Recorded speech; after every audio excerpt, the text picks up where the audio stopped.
Hello guys, કેમ છો? મજામાં ને? ઇન્ડોઆઈસમાં એકવાર ફરીથી આપ સૌનું સ્વાગત છે. આજનો આપણો પહેલો article commission on status of વુમેનના બારામાં છે. જુઓ ન્યૂઝ શું છે. ઇન્ડિયા આ commission on status of women છે તો એના મેમ્બર તરીકે ઇલેક્ટ થયું છે. એક્ઝામ માટે રેલેવન્ટ છે, યાદ રાખવાનું છે. 2021થી લઈને 2025 સુધી ઇન્ડિયા આ કમિશનનું મેમ્બર રહેવાનું છે. તો આના વિશે આપણે થોડી વધારે ઇન્ફોર્મેશન લઈએ તો જો આજે commission on status of women છે તો આને 1946માં સેટઅપ કરવામાં આવ્યું હતું. ક્યારે? 1946માં. કોના દ્વારા? તો ઇકોસોકનું તમે નામ સાંભળ્યું હશે. ઇકોસોકનું ફૂલ ફોર્મ શું થાય? Economic and social council. United નેશનના 6 ઓર્ગન છે ને, એમાંથી જ આ એક ઓર્ગન છે. તો યુનાઇટેડ નેશનની જે ઇકોનોમિક એન્ડ સોશિયલ કાઉન્સિલ છે તો એના દ્વારા 1946માં આને સેટઅપ કરવામાં આવ્યું હતું. ખાસ નોટ ડાઉન કરજો, ક્વેશ્ચન અહીંયાથી જ બનશે.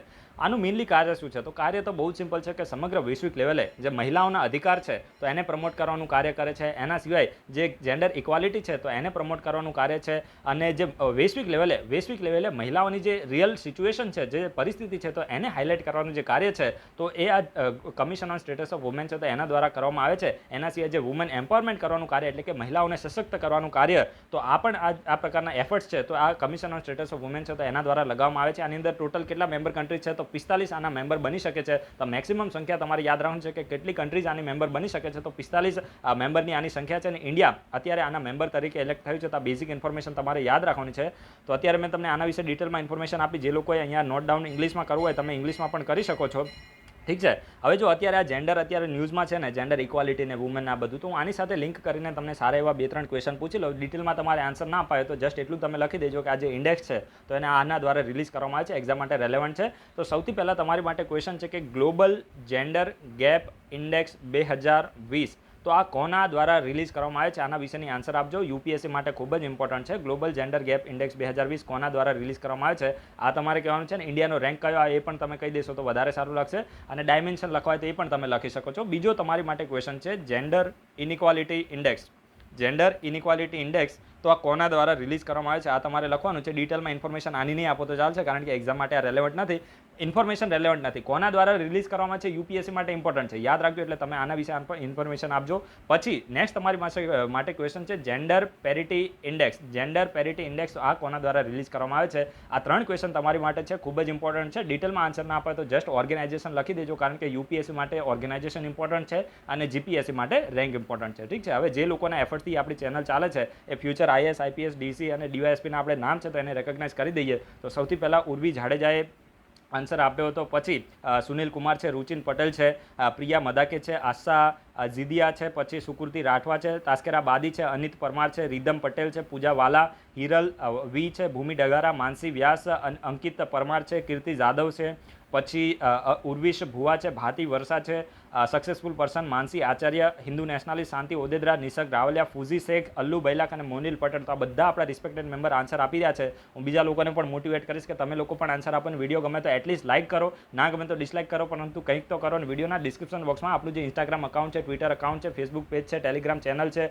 અને વોટ્સઅપ ગ્રુપ છે, તો બધા સોશિયલ મીડિયાની લિંક આપી છે, ત્યાંથી પણ તમે જોઈન થઈ શકો છો. જે આપણો નેક્સ્ટ આજનો આર્ટિકલ છે તો એન્જિનિયર્સ ડેના બારામાં છે. દર વર્ષે 15 સપ્ટેમ્બરનો જે દિવસ છે તો એને આપણે એન્જિનિયર્સ ડે તરીકે સેલિબ્રેટ કરીએ છીએ. એની પાછળનું રીઝન શું છે? તો આ જ દિવસે જે સર એમ વિશ્વેશ્વરૈયાનું તમે નામ સાંભળ્યું હશે, વિશ્વેશ્વરૈયા, તો એમનો જન્મદિન હોય છે. સમજી ગયા? એમ વિશ્વેશ્વરૈયા એ ભારતના એક મહાન એક એન્જિનિયર હતા અને એમની જ યાદમાં જે આ જે ડે છે તો એને સેલિબ્રેટ કરવામાં આવે છે. તો આ પ્રકારના ક્વેશ્ચન યુપીએસસી જીપીએસસીમાં ના આવે કે કયા દિવસને આપણે એન્જિનિયર ડે તરીકે સેલિબ્રેટ કરીએ છીએ, પરંતુ એક્ઝામ માટે આપણી માટે આ જે વિશ્વેશ્વરૈયાનું કોન્ટ્રીબ્યુશન છે, આપણી ભારત દેશની અંદર એમનું જે કોન્ટ્રીબ્યુશન રહ્યું છે તો આના વિશે હિસ્ટ્રીમાં ક્વેશ્ચન બની શકે છે, પ્રિલિમમાં પણ ડાયરેક્ટ ક્વેશ્ચન બની શકે છે, આ પર્સનાલિટી બેઝ. તો સૌથી પહેલાં આમનો જીવનકાળ કેટલો રહ્યો એક્ઝામ માટે રેલેવન્ટ નથી, જસ્ટ તમારી ઇન્ફોર્મેશન માટે છે, જેથી તમે વિચારી શકો કે ભાઈ આમનો કયા સમય ગાળા દરમિયાન આમને એક્ટિવ રહ્યા હશે. તો આમનો જીવનકાળ હતો 1861થી લઈને 1962 સુધીનો આમનો મહાન જીવનકાળ રહ્યો છે. અને આમને એક ઇન્ડિયન એન્જિનિયર હતા, સ્કોલર હતા અને સ્ટેટ્સમેન હતા. સમજી ગયા? એટલે કે એક સ્કોલર હતા, એન્જિનિયર હતા અને સ્ટેટ્સમેન. આનો મતલબ શું થાય? જે લોકો રાજનીતિમાં હોય ને એને આપણે સ્ટેટ્સમેન કહે છે. સમજી ગયા?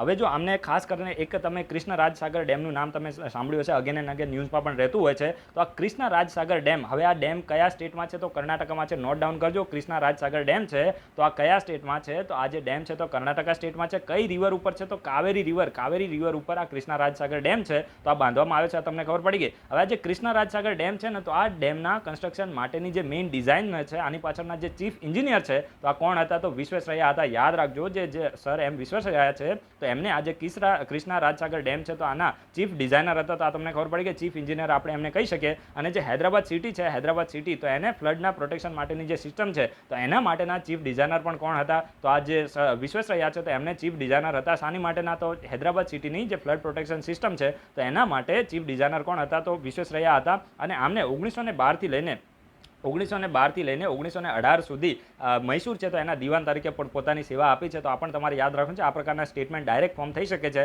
સમજી ગયા? એટલે 1912થી લઈને 1918 સુધી આમને મૈસૂરના દીવાન રહ્યા હતા. અને આમને જ્યારે દીવાન હતા ત્યારે જ મૈસૂર સોપ ફેક્ટરી છે, પછી બેંગાલુર એગ્રીકલ્ચર યુનિવર્સિટી છે, પછી બેંક ઓફ મૈસૂર છે અને બેંગાલોર પ્રેસ છે તો આને સેટઅપ કરવામાં આવી હતી. તો એમનું કહેવાય ને કે એમના સમયગાળા દરમિયાન બેકગ્રાઉન્ડમાં કઈ એક્ટિવિટી થઈ છે તો આ પણ તમારે યાદ રાખવાનું છે. અને એમના સિવાય આમની એક ઓટોબાયોગ્રાફી છે જેનું નામ છે memories of my working life. યાદ રાખજો, memories of my working life. આ કોની ઓટોબાયોગ્રાફી છે? તો વિશ્વેશ્વરૈયાની ઓટોબાયોગ્રાફી છે. અને આમનો એક જીવનનો મંત્ર હતો ઇન્ડસ્ટ્રીયલાઇઝ ઓર પેરિસ. આ યાદ રાખજો, ઇન્ડસ્ટ્રીયલાઇઝ ઓર પેરિસ આમનો જીવનનો મંત્ર હતો. કોનો? વિશ્વેશ્વરૈયાનો જીવનનો મંત્ર હતો. અને 1915માં જે બ્રિટિશ ગવર્મેન્ટ છે તો એના દ્વારા અમને નાઇટહુડનો એવોર્ડ આપવામાં આવ્યો. તો સર આપણે લગાવીએ ને, સર કોના નામની આગળ લાગે?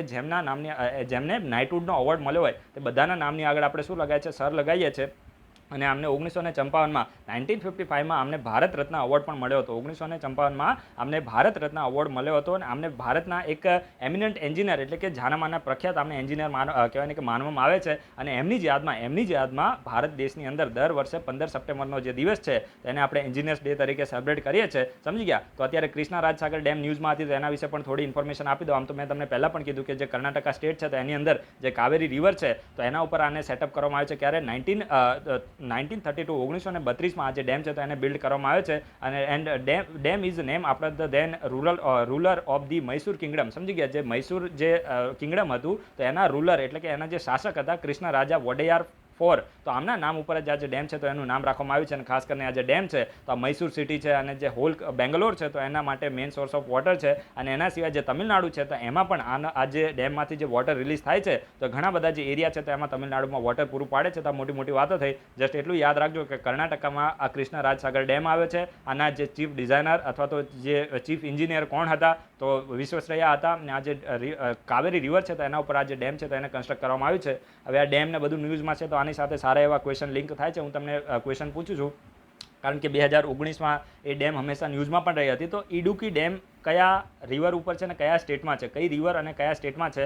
આ વિડીયોના કમેન્ટ બોક્સમાં આટલો તમે શોર્ટમાં આન્સર આપવાનો પ્રયત્ન કરજો. એક્ઝામ માટે રેલેવન્ટ છે કારણ કે તમને ખબર છે કે જે ફ્લડ ને બધું આવ્યું હતું એ સ્ટેટ હું તમને નહીં કહું કારણ કે પછી આન્સર મળી જશે. તો ઇડુકુ ડેમ છે. એના સિવાય ઇડુકી ડેમ છે. પછી એક મુલ્લા પેરિયાર વિશે તો મેં એક આર્ટિકલ આખો ડિસ્કસ કરાયો હતો. તો તમારે થોડું રિવિઝન પણ કરી દેવાનું છે કે આ મુલ્લા પેરિયાર ડેમ છે કયા બે સ્ટેટની વચ્ચે છે અને કઈ નદી ઉપર છે. એક્ઝામ માટે ખૂબ જ રેલેવન્ટ છે. આટલો તમે આન્સર આપવાનો પ્રયત્ન કરજો. અને એક ભાડભૂત પ્રોજેક્ટ વિશે પણ મેં તમને કીધું હતું. ઠીક છે? ભાડભૂત આપણું ગુજરાત મેં આન્સર આપી દીધો પણ એ રિવરનું તમે નામ કહેજો કે આ ભાડભૂત પ્રોજેક્ટ છે તો કઈ રિવર ઉપર છે. ઠીક છે? એક્ઝામ માટે રેલેવન્ટ છે. દરેક લોકો આનો આન્સર આપવાનો પ્રયત્ન કરજો.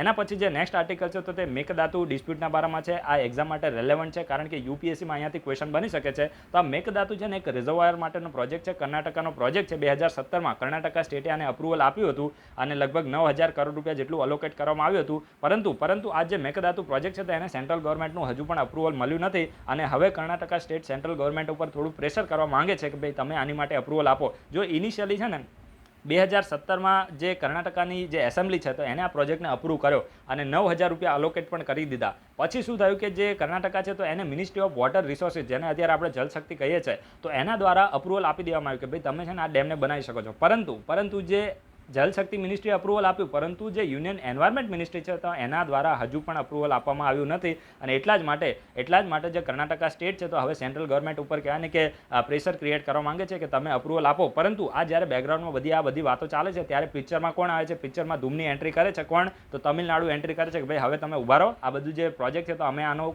સખત વિરોધ કરીએ છીએ કારણ કે કર્ણાટકા જે મેકદાતુ મેકદાતુ જે રિઝર્વાયરને બનાવવા જાય છે તો એ તમિલનાડુના ઇન્ટરેસ્ટની અગેન્સ્ટમાં છે. એટલે કે કારણ કે આમાં જે આ જે ડેમ છે ને એક વસ્તુ હું તમને કહેવાનું રહી ગયું કે આ જે મેકદાતુ રિઝર્વાયર બનવાનું છે તો એ ખાસ કરીને કઈ નદી ઉપર છે? તો કાવેરી રિવર ઉપર છે. અને કાવેરી રિવર ઉપર છે તો એટલા જ માટે તમને ખબર છે કે કાવેરી રિવર કર્ણાટકામાંથી ઓરિજિન થાય છે એનું, પરંતુ ક્યાં ફ્લો કરે છે? તો કેરલામાંથી પણ ફ્લો કરે છે અને તમિલનાડુમાં પણ ફ્લો કરે છે. સૌથી વધારે બેસિન એરિયા કાવેરી રિવરનો કયા સ્ટેટમાં છે? તો તમિલનાડુમાં છે. અને જો કર્ણાટકા આ રિઝર્વાયરને બનાવશે તો એનાથી એનાથી જે કાવેરી રિવરનું વોટર તમિલનાડુમાં આવે છે તો એના ફ્લો ઉપર આની નેગેટિવ ઇમ્પેક્ટ થશે, ફ્લો ઓછો થઈ જશે અને તમિલનાડુમાં તમને ખબર છે કે વોટરની સ્કેરસિટી હોય છે, તો તમિલનાડુ ઉપર આની નેગેટિવ ઇમ્પેક્ટ થશે. તો એટલા જ માટે જ્યારે આ બધું બેકગ્રાઉન્ડમાં 2017થી ચાલી રહ્યું હતું, તો ત્યારે જે તમિલનાડુ છે તો એ ક્યાં જતું રહ્યું, સુપ્રીમ કોર્ટમાં ગયું. તમિલનાડુ સુપ્રીમ કોર્ટમાં ગયું કે ભાઈ તમે આ જે પ્રોજેક્ટ છે તો એને બંધ કરાવો, કારણ કે કર્ણાટકા જે મૂવ લઈ રહ્યો છે, જે સ્ટેપ કરી રહ્યું છે કર્ણાટકા, તો એ ખાસ કરીને જે કાવેરી વોટર ડિસ્પ્યુટ ટ્રિબ્યુનલ છે તો એનું જજમેન્ટ,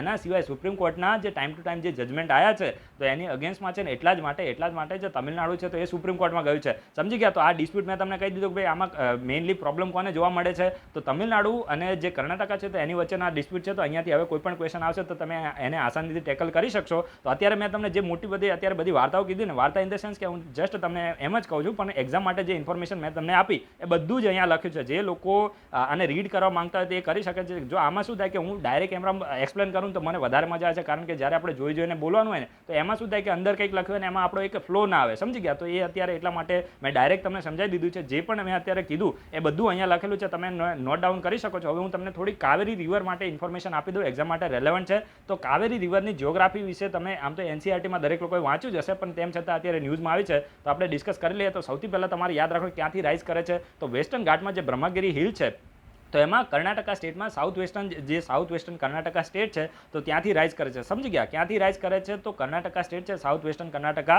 એમાં પણ ખાસ કરીને જે વેસ્ટર્ન ઘાટમાં જે બ્રહ્મગીરી હિલ છે તો ત્યાંથી આ રિવર છે તો એ રાઇઝ કરે છે. અને મેઇનલી 3 સ્ટેટ અને એક યુટીમાંથી આનો બેસિન એરિયા આવે છે. સમજી ગયા? 3 સ્ટેટ કયા તો તમિલનાડુ છે, સૌથી પહેલા કર્ણાટકા, પછી કેરલા અને તમિલનાડુ. સમજી ગયા? તો સૌથી વધારે બેસિન એરિયા આવે. જો રાઇઝ કર્ણાટકામાંથી કરે છે, પરંતુ સૌથી વધારે આનો બેસિન એરિયા તમિલનાડુમાં છે. આ તમે આને નોટ ડાઉન કરજો, એક્સેપ્શન છે, ડાયરેક્ટ ક્વેશ્ચન આવી શકે છે. રાઇઝ કરે છે કયા સ્ટેટમાંથી, તો કર્ણાટકામાંથી. બેસિન એરિયા તમિલનાડુમાં છે. બીજા નંબરનો હાઈએસ્ટ બેસિન એરિયા કર્ણાટકામાં, ત્રીજા નંબરે કહેવાય ને કે કેરલા, અને ચોથા નંબરે પુદુચેરીમાં આનો બેસિન એરિયા જોવા મળે છે. તો આ તમને ખબર પડી કે આની ટ્રિબ્યુટરીઝ કઈ છે. ટ્રિબ્યુટરીઝ ઇમ્પોર્ટન્ટ છે, યાદ રાખજો. હેમાવતી છે, લક્ષ્મણ મિત્રા છે, કાબિની છે, અમરાવતી છે, નોઇલ છે, ભવાની છે. એક્ઝામ માટે રેલેવન્ટ છે. એમાં પણ આ જે 4 છે ને, હેમાવતી, કાબિની, અમરાવતી અને ભવાની, તો આ 4 ટ્રિબ્યુટરી એક્ઝામ માટે ખૂબ જ ઇમ્પોર્ટન્ટ છે અને તમે ખાસ નોટ ડાઉન કરજો. બાકીની મેં તમને જે કીધી લક્ષ્મણ મિત્રા અને નોઇલ, તો આ પણ યાદ રાખજો, કારણ કે જ્યારે એલિમિનેટ કરીને ક્વેશ્ચનને સોલ્વ કરવાનું થાય તો ત્યારે તમને ટ્રિબ્યુટરીઝ યાદ હોય તો તમે આસાનીથી ક્વેશ્ચનને ટેકલ કરી શકો છો. હવે જો અહીંયા એક ફોલ મેન્શન છે, એક ફોલ છે ને, કાવેરી રિવર ઉપર આ ફોલ છે અને ડાયરેક્ટ અહીંયાથી ક્વેશ્ચન આવી શકે છે. હોગે નાકલ ફોલ, જેવી રીતે તમે જોગ અને સરાવતી, આના વિશે હું તમને ક્વેશ્ચન પણ પૂછી લઉં. ચલો, જે જોગનો ફોલ છે ને આ કયા સ્ટેટમાં છે અને કઈ રિવર ઉપર છે, આના વિશે જીપીએસસી ક્વેશ્ચન પૂછેલો છે. લગભગ 1 વર્ષના પહેલાં જ કોઈ એક્ઝામ થઈ હતી, એમાં જ આવ્યો છે. એક્ઝામ મને યાદ નથી, પરંતુ ડાયરેક્ટ આ ક્વેશ્ચન આવેલો છે. તો જોગનો ફોલ તમારે કઈ રિવર ઉપર છે, કયા સ્ટેટમાં છે એ કહેવાનું છે. અને બીજું છે સરાવતી ફોલ, એ કઈ નદી ઉપર છે અને કયા સ્ટેટમાં છે, આ તમારે કહેવાનું છે. એક્ઝામ માટે રેલેવન્ટ છે. અત્યારે આપણે ફોલની વાત કરીએ તો હોગે નાકલ ફોલ છે તો આ કાવેરી રિવર ઉપર આવે છે તમિલનાડુમાં. સમજી ગયા? એના પછી ડેમ, તો ડેમ તમિલનાડુમાં એક મેતુર ડેમ કાવેરી નદી ઉપર કન્સ્ટ્રક્ટ કરવામાં આવ્યો છે. યાદ રાખજો, આ મેતુર ડેમ છે તો કઈ નદી ઉપર છે, કાવેરી નદી ઉપર છે, કયા સ્ટેટમાં છે, તો તમિલનાડુમાં છે. તો ડિટેલમાં મેં તમને ઇન્ફોર્મેશન આપી છે. હવે તમારી ફરજ બને છે કે દરેક લોકો થોડો આન્સર આપવાનો પ્રયત્ન કરો અને તમે પાર્ટિસિપેટ કરશો તો વધારે મજા આવશે. એના પછી જે નેક્સ્ટ આર્ટિકલ છે તો તે scheme for promotion of interest, creativity, ethics among the સ્ટુડન્ટના મારામાં છે. ખૂબ જ ઇમ્પોર્ટન્ટ છે. તમારે કહેવાય ને કે મેન્સમાં પણ તમારે સારું એવું કંઈક લખવું હોય વિદ્યાર્થીઓ માટે તો તમે લખી શકો છો. વિદ્યાર્થીઓના ઓલરાઉન્ડ ડેવલપમેન્ટ માટે કંઈ પણ તમારે લખવાનું આવે, એસેમાં પણ તમે આને કોટ કરી શકો છો. આ બધી વસ્તુ છે ને જનરલ કહેવાય ને કે કરંટ અફેર્સ એક એવી વસ્તુ છે ને કે તમે એને જ્યાં અપ્લાય કરવા માંગો હોય તમારું લોજિક યુઝ કરીને તમે એને યુઝ કરી શકો છો. કારણ કે આ કરંટ અફેર્સને ક્યારેય આઇસોલેશનમાં ભણાતું નથી. આને તમારે માન લો કે વિદ્યાર્થીઓ વિશે કંઈ પણ મેન્સમાં આન્સર લખવાનો આવે તો તમે આને લખી શકો છો. એવું કંઈ કશું એવું હોતું નથી કે ભાઈ તમારે આ જ પ્રોપર વસ્તુ લખવાની છે. સમજી ગયા? તો scheme for promoting interest, creativity and ethics among the student છે. તો આ જે સ્કીમ છે તેને આપણા યુનિયન એજ્યુકેશન મિનિસ્ટર છે તો એના દ્વારા લોન્ચ કરવામાં આવી છે. AICTEનું તમે ફૂલ ફોર્મ જાણો છો ને, all India council four technical education. તો આ AICTE સ્પાઇસ, ઠીક છે. તો scheme for promoting interest, creativity and ethics among the student છે. તો આનું તમે ફૂલ ફોર્મથી સમજી શકો છો કે આનું મેઇનલી કાર્ય શું હશે. તો યુનિયન એજ્યુકેશન મિનિસ્ટરે આ સ્કીમને લોન્ચ કરી છે અને મેઇનલી તો આનો મકસદ જે વિદ્યાર્થીઓ છે તો એનું ઓલરાઉન્ડ ડેવલપમેન્ટ કરવા માટે વિદ્યાર્થીઓ છે તો એની અંદર એથિક્સ છે, એની અંદર ક્રિએટિવિટી છે, એનો ઇન્ટરેસ્ટ કહેવાય ને કે વિભિન્ન સબ્જેક્ટની અંદર વધે, તો એ માટે અને સ્ટુડન્ટનું ઓલરાઉન્ડ ડેવલપમેન્ટ કરવા માટે આ જે સ્કીમ છે તો એને લોન્ચ કરવામાં આવી છે. તો આ ફર્સ્ટ પેરા છે તો આ જ આની અંદર ઇમ્પોર્ટન્ટ છે. બાકી બધી મોટી મોટી વાતો થશે, એક્ઝામ માટે રેલેવન્ટ નથી. કે જે પણ આમાં ઇન્સ્ટિટ્યૂટ છે, જે પણ ઇન્સ્ટિટ્યૂટ વિદ્યાર્થીઓના ઓલરાઉન્ડ ડેવલપમેન્ટ માટે સારું એવું કાર્ય કરશે, તો એ જે ઇન્સ્ટિટ્યૂટ છે તો એને ફાઇનાન્શિયલ સપોર્ટ પણ આપવામાં આવશે. તો ફાઇનાન્શિયલ સપોર્ટને બધી મોટી મોટી વાતો યાદ રાખવાની જરૂર નથી. અને ફાઇનાન્શિયલ સપોર્ટ એવા જ ઇન્સ્ટિટ્યૂટને આપવામાં આવશે જેને all India council four technical education છે તો એના દ્વારા અપ્રૂવ કરવામાં આવી છે, અને છેલ્લા 5 વર્ષથી એ ઇન્સ્ટિટ્યૂટ એક્ઝિસ્ટન્સમાં હોય તો એને જ ફાઇનાન્શિયલ આસિસ્ટન્ટ મળે. અને બાકીને અહીંયા જે બીજી મોટી મોટી વાતો કીધી ને અહીંયાથી કશું જ ઇમ્પોર્ટન્ટ થતું નથી. જે એક્ઝામમાંથી ક્વેશ્ચન આવશે તો ફર્સ્ટ પેરા છે તો એમાંથી જ ક્વેશ્ચન આવશે, એટલે કે ઇમોશનલ થઈને આમાં પ્રિપેરેશન કરવાની જરૂર નથી. જ્યાંથી ક્વેશ્ચન આવે ત્યાંથી જ આપણે પ્રિપેરેશન કરવાની જરૂર છે. ઠીક છે, કારણ કે આમાં જે કરંટ અફેર્સનો સ્કોપ છે ખૂબ જ બ્રોડ છે, અને દરેક વસ્તુ વાંચવા જાવ તો ક્યારે પણ એ પોસિબલ જ નથી, પ્રેક્ટિકલી એ પોસિબલ જ નથી. સમજી ગયા? એના પછી જે નેક્સ્ટ આર્ટિકલ છે તો તે development council for footwear and leather ઇન્ડસ્ટ્રીના બારામાં છે. એક્ઝામ માટે ખૂબ જ રેલેવન્ટ છે, કારણ કે અહીંયા છે ને આ એક્સેપ્શન ટાઈપનો આ ટોપિક થઈ જાય. ઠીક છે, અને ડાયરેક્ટ તમને અહીંયા યુપીએસસી કન્ફ્યુઝ કરવા ને તો પહેલાં તમને આપી દે કે મિનિસ્ટ્રી ઓફ MSME આપી દે અને ખાદી એન્ડ વિલેજ ઇન્ડસ્ટ્રી કમિશનને આવું કંઈક આપી દે ને તો તમે ડાયરેક્ટ ત્યાં કન્ફ્યુઝ થઈ જાવ. તો પણ સૌથી પહેલાં તમારે યાદ રાખવાનું છે કે development council for footwear and leather industry છે તો આને કોના દ્વારા સેટઅપ કરવામાં આવી છે? તો department of promotion of industry and internal trade. ખાસ યાદ રાખજો, department of promotion of industry and internal trade જે મિનિસ્ટ્રી ઓફ કોમર્સ એન્ડ ઇન્ડસ્ટ્રીમાં એક ડિપાર્ટમેન્ટ છે તો તેના દ્વારા આજે development council for footwear and leather industry છે તો એને સેટઅપ કરવામાં આવે છે. ખાસ નોટ ડાઉન કરજો, ક્વેશ્ચન અહીંયાથી જ બનશે. અને આનું મેઇન કાર્ય શું છે? તો જો મેઇન કાર્ય તો મેં તમને કીધું ને કે મોટી મોટી વાતો અહીંયાથી કોઈ ક્વેશ્ચન ના આવે, તો ખાસ કરીને જે લેધર સેક્ટર છે અને એના સિવાય જે ફૂટવેર ઇન્ડસ્ટ્રી છે તો આ બધા લેબર ઇન્ટેન્સિવ સેક્ટર છે. તો આ લેબર ઇન્ટેન્સિવ સેક્ટરનો ગ્રોથ થઈ શકે તો એ માટે પ્રમોશનલ અને ડેવલપમેન્ટ મેજર લેવા માટેના જે ફોર્મ્યુલેશન અને ઇમ્પ્લિમેન્ટેશન કરવાનું જે કાર્ય છે તો આ development council for footwear and leather industry છે તો એના દ્વારા કરવામાં આવશે. તો આ મોટી મોટી વાતો થઈ. હવે આના ચેરમેન કોણ બન્યા અને કેટલા મેમ્બર છે અને કેટલા નોમિનેટ કરવામાં આવશે, કોઈ એવી બહુ ફેમસ બોડી નથી તો અહીંયાથી ક્વેશ્ચન ના આવે. જસ્ટ એટલું જ યાદ રાખજો કે કયા ડિપાર્ટમેન્ટ દ્વારા આને સેટઅપ કરવામાં આવે છે. મિનિસ્ટ્રી યાદ આવે તો ministry of commerce and industry આવે છે, તમારે યાદ રાખવાનું છે. હવે અહીંયા બે ફેક્ચ્યુઅલ ડેટા છે, જીપીએસસી માટે ઇમ્પોર્ટન્ટ છે, યુપીએસસીમાં તો ક્વેશ્ચન આવશે જ ને, એની આપણી ગેરંટી છે. તેમ છતાં ઇન્ફોર્મેશન માટે યાદ રાખો, એક Haryana orbital red corridor project, rail corridor project છે. તો સૌથી પહેલાં તમારે યાદ રાખવાનું છે કે આ જે રેલ કોરિડોર પ્રોજેક્ટ છે, Haryana orbital rail corridor project, તો કયા બે પ્લેસને કનેક્ટ કરવાનું છે? તો પલવાલ અને સોનીપતને કનેક્ટ કરવાનું છે. બસ આટલું જ યાદ રાખવું છે. વાયા આપણે યાદ રાખવાનું નથી. આપણે પેલી કડી કલોલવાળી એક કહેવાય ને કે વાયા ટ્રેન કે એવું કંઈક હોય છે, આપણે એવું કંઈ ફરવા જવાનું નથી. સમજી ગયા? તો અહીંયાથી કોઈ ક્વેશ્ચન ના આવે. જસ્ટ કયા બે પ્લેસને કનેક્ટ કરશે? તો પલવાલ અને સોનીપત વચ્ચે આ જે ટ્રેન છે તો આ જે રેલ કોરિડોર છે તો એ ચાલવાનો છે, એની માટેનું જે કાર્ય છે તો એ ચાલવાનું છે. તો તમારે ખાસ યાદ રાખવાનું છે. અને આની માટે આ જે Haryana orbital rail corridor project છે તો એની માટે આપણી જે cabinet committee on economic affairs છે તો એના દ્વારા અપ્રુવલ આપવામાં આવ્યું છે. અને કોણ પ્રિસાઇડ કરે છે? તો પ્રાઇમ મિનિસ્ટર આને પ્રિસાઇડ કરે છે. સમજી ગયા? એના સિવાય જે પોલિટિકલ અફેર્સ કમિટી છે તો એને પણ પ્રાઇમ મિનિસ્ટર પ્રિસાઇડ કરે છે. Security cabinet committee on security છે તો એને પણ પ્રાઇમ મિનિસ્ટર પ્રિસાઇડ કરે છે. પછી જે cabinet committee on parliamentary affairs છે તો એને હોમ મિનિસ્ટર પ્રિસાઇડ કરે છે. આ તમે યાદ રાખજો. જો આ એક્સેપ્શન છે, cabinet committee on parliamentary affairs છે તો આને હોમ મિનિસ્ટર આને પ્રિસાઇડ કરે છે. એના સિવાય કેબિનેટ કમિટી ઓન અકોમોડેશન છે, કેબિનેટ કમિટી, આ તમે લક્ષ્મીકાંતમાં વાંચ્યું હશે, કેબિનેટ કમિટી ઓન અકોમોડેશન, આ લખી દેજો કારણ કે એક્ઝામમાં અહીંયાથી જ ક્વેશ્ચન આવશે. કેબિનેટ કમિટી ઓન અકોમોડેશન છે તો આને મિનિસ્ટર ઓફ હોમ જે આપણા મોટા ભાઈ છે તો એમના દ્વારા આને પ્રિસાઇડ કરવામાં આવે છે. તો બેઝિક ઇન્ફોર્મેશન તમે યાદ રાખજો. એના સિવાય એક સ્કિલ માટે પણ કમિટી બની છે અને ગ્રોથ માટે પણ એક કમિટી બની છે તો એને પણ આપણા જે પ્રધાનમંત્રી છે તો એ જ પ્રિસાઇડ કરવાના છે. તો આ બેઝિક ઇન્ફોર્મેશન તમે યાદ રાખજો. તો આ ઇન્ફોર્મેશન મેં તમને આપી દીધી છે. અને અહીંયાથી તો કોઈ આમાં ભાવુક થઈને પ્રિપેરેશન કરવાનું નથી કે ભાઈ આમાં કયા કયા જગ્યાથી પસાર થશે પછી મજા ના આવે. સમજી ગયા? તો બે પ્લેસને તમે યાદ રાખજો, પલવાલ અને સોનીપતને કનેક્ટ કરશે. પછી જે નેક્સ્ટ આર્ટિકલ છે તો એમ્સ માટે છે, ખૂબ જ ઇમ્પોર્ટન્ટ છે. યાદ રાખજો, નવી એમ્સ બનવાની છે અને એ માટે જે યુનિયન કેબિનેટ છે તો એ અપ્રુવલ આપી દીધું છે. એમ્સ જ્યાં પણ બનતી હોય જીપીએસસી માટે ઇમ્પોર્ટન્ટ જે થઈ જાય છે કે લેટેસ્ટ કેબિનેટે કઈ જગ્યાએ એમ્સ બનાવવા માટે અપ્રુવલ આપ્યું છે? તો બિહારના દરભંગામાં નવી એમ્સ એસ્ટાબ્લિશ કરવામાં આવે છે અને એની માટે કેબિનેટે અપ્રુવલ આપ્યું છે. તો એમ્સનું ફૂલ ફોર્મ શું થાય? All India institute of medical science. All India institute of medical science એનું ફૂલ ફોર્મ થાય છે. તો તમારે ખાસ નોટ ડાઉન કરવાનું છે. અને આજે એમ્સ કઈ જગ્યાએ બનશે? બિહારના દરભંગામાં બનવાની છે. અને જો એક વસ્તુ તમારે હવે હું તમને બહુ સારી એવી ઇન્ફોર્મેશન આપું છું કે જેટલી પણ એમ્સ એસ્ટાબ્લિશ થાય ને તો પ્રધાનમંત્રી સ્વાસ્થ્ય સુરક્ષા યોજના તહેત આજે એમ્સ છે તો એને એસ્ટાબ્લિશ કરવામાં આવે છે. હવે આજે પ્રધાનમંત્રી સ્વાસ્થ્ય સુરક્ષા યોજના છે તો આના વિશે હું તમને યુપીએસસી માટે સારી એવી ઇન્ફોર્મેશન આપું છું. લખ્યું નથી પરંતુ મને યાદ છે એટલા માટે હું તમને અત્યારે કહી દઉં છું કે જે પ્રધાનમંત્રી સ્વાસ્થ્ય સુરક્ષા યોજના છે ને તો આને 2003માં આને લોન્ચ કરવામાં આવી છે. ક્યારે? 2003માં પ્રધાનમંત્રી સ્વાસ્થ્ય સુરક્ષા યોજનાને લોન્ચ કરવામાં આવી હતી. આને ઇમ્પ્લિમેન્ટ કોણ કરે છે? તો ministry of health and family welfare છે. Ministry of health and family welfare, તો એના દ્વારા એને ઇમ્પ્લિમેન્ટ કરવામાં આવે છે. હવે જો આમાં આ જે પ્રધાનમંત્રી સ્વાસ્થ્ય સુરક્ષા યોજના છે, તો આનો મેઇનલી ઓબ્જેક્ટિવ શું છે? આનો મેઇનલી હેતુ શું છે? તો જો તમને ખબર હશે કે ઇન્ડિયાની અંદર જે હેલ્થ સિસ્ટમ છે ને, તો એની અંદર ઇક્વાલિટી જોવા મળતી નથી. ગામડાઓના એરિયા, જે આપણા જે રૂરલ એરિયા છે અને જે અર્બન એરિયાની આપણે વાત કરીએ, તો અર્બન એરિયામાં તમને દર 1 કિલોમીટરે એક નાની એવી હોસ્પિટલ, અને તમે 2-5 કિલોમીટરે આગળ જાઓ તો તમને મોટી હોસ્પિટલ જોવા મળે છે. પરંતુ ગામડાના વિસ્તારમાં તમે જોયું હશે કે નાનું એવું ગામ હોય, ત્યાંથી કોઈ માણસ બીમાર હોય, જો એને સારવાર કરાવી હોય તો એને મેઇન પોતાનું જે ડિસ્ટ્રિક્ટ હોય તો એની અંદર જવું પડે, ત્યારે એને હોસ્પિટલ જોવા મળતી હોય છે. અને પેલા ગામડાની અંદર ડૉક્ટરો જોવા મળતા એ કેવા હોય કે પેલા, હવે એની માટે આપણી પાસે પ્રોપર વર્ડ નથી, પરંતુ એવા ડૉક્ટર જેની પાસે ડિગ્રી પણ ના હોય, એવા કહેવાય ને કે અંગૂઠા છાપ ડૉક્ટરો ત્યાં બેઠા હોય છે, નકલી ડૉક્ટરો, સમજી ગયા? તો આ પ્રકારની પરિસ્થિતિ જોવા મળે છે. તો આપણા દેશની અંદર જે હેલ્થ ઇકોસિસ્ટમ છે, તો એની અંદર હેલ્થ સિસ્ટમ છે, તો એની અંદર ઇક્વાલિટી નથી. તો આ જે સ્કીમ છે, તો મેઇનલી ભારત દેશની અંદર જે યુનિવર્સલ હેલ્થ કવરેજ છે અને હેલ્થ સેક્ટરની અંદર જે ઇનઇક્વાલિટી જોવા મળે છે, તો એને અત્યારે દૂર કરવા માટે આ જે સ્કીમ છે તો એને લોન્ચ કરવામાં આવી છે. અને આમાં મેઇનલી કરવામાં શું છે? હવે મેં તમને કીધું કે આ મોટી વાતો કરી, પણ મોટી વાતોને ઇમ્પ્લિમેન્ટ કઈ રીતે કરી? તો ઇમ્પ્લિમેન્ટ આ રીતે કે ભાઈ, જે જગ્યાએ હેલ્થ સેક્ટર એટલું બધું પાવરફુલ નથી, તો ત્યાં એમ્સને એસ્ટાબ્લિશ કરવામાં આવે છે. એમ્સનું ફૂલ ફોર્મ કીધું ને, all India institute of medical science, તો એને સેટઅપ કરવામાં આવે છે. એનું એક કમ્પોનન્ટ થયું. અને એના સિવાય બીજું કમ્પોનન્ટ શું છે? તો એના સિવાય બીજું કમ્પોનન્ટ છે કે જે ગવર્મેન્ટ હોસ્પિટલ, જે ગવર્મેન્ટ કોલેજીસ અને હોસ્પિટલ ત્યાં ઓલરેડી એસ્ટાબ્લિશ હોય, તો એનું રિનોવેશન કરવામાં આવે છે. એની અંદર એને અપગ્રેડ કરવામાં આવે છે. અપગ્રેડ એટલે નવી અદ્યતન ટેકનોલોજી છે, તો એ એની અંદર લાવવામાં છે. સમજી ગયા? તો આના 2 કમ્પોનન્ટ છે, અને તમારે ખાસ નોટ ડાઉન કરવાનું છે, એક્ઝામ માટે રિલેવન્ટ થાય છે. સમજી ગયા? અને આમાં જે પણ એમ્સ અથવા તો